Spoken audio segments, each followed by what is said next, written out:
अस्सलाम वालेकुम जी, कैसे हैं आप सब। उम्मीद करती हूँ आप सब खैरियत से होंगे। आज मैं बनाने लगी हूँ बहुत ही मज़ेदार सा गंदलों के साग का अचार, जिसके लिए मैंने यहाँ पे लिया है गंदलों का साग। अब मैं उसके छोटे छोटे पीसेस में काटने लगी हूँ। छोटे छोटे पीसेस में करने के बाद मैं इसको अच्छे से धो लूँगी।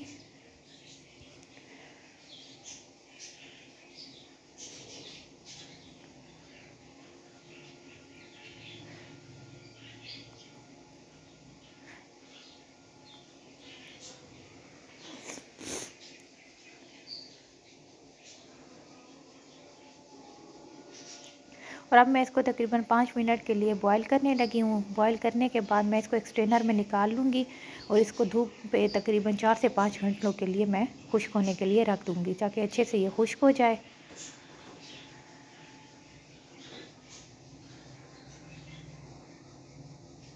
अब पैन में मैंने लिया कुकिंग ऑयल 300 ग्राम। उसमें मैंने लहसुन के जवे 4 to 5 छोटे छोटे पीसेस करके डाल लिए। अब इनको मैं फ्राई करूँगी। गंदलों के साग को बॉईल करने के बाद मैंने 3 से 4 घंटे के लिए धूप में रख दिया था और ये अच्छे से ड्राई हो चुका है।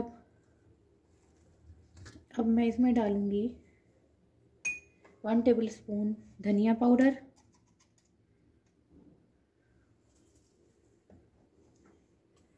2 टेबल स्पून सुरख मिर्च,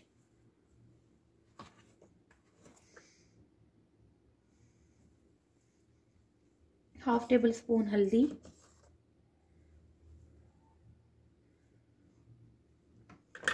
1 table spoon 1 to 2 table spoon मैं इसमें डालूंगी मेथी दाना, मैंने ग्राइंड कर लिया था।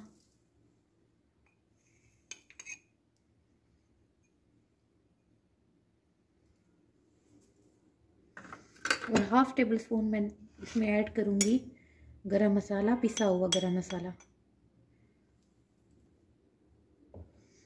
ये ऐड करने के बाद अब मैं इसमें डालूंगी 5 to 6 टेबल स्पून सिरका। अब मैं इसको अच्छे से मिक्स करूंगी।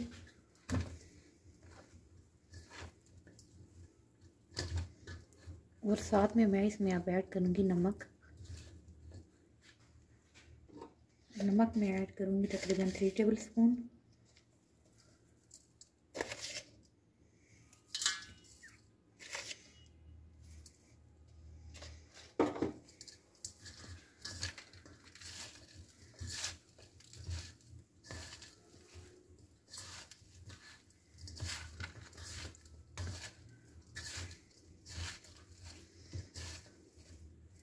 ये अच्छे से मिक्स हो चुका है। अब मैं इसमें डालूंगी कुकिंग ऑयल, जो कि मैंने पहले गरम किया था, और उसमें मैंने तकरीबन 3 से 4 लहसुन के जवे फ्राई कर लिए थे।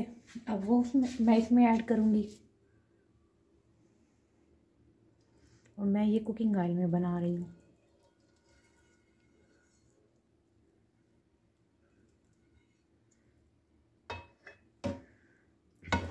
ये ऐड करने के बाद मैं अब इसको अच्छे से मिक्स करूंगी।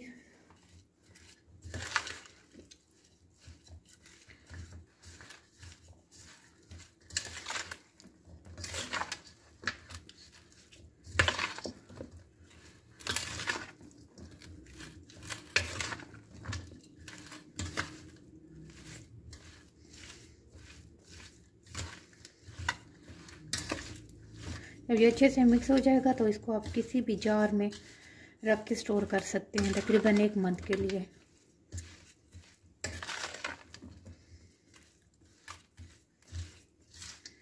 ये अब अच्छे से मिक्स हो चुका है हमारे पास।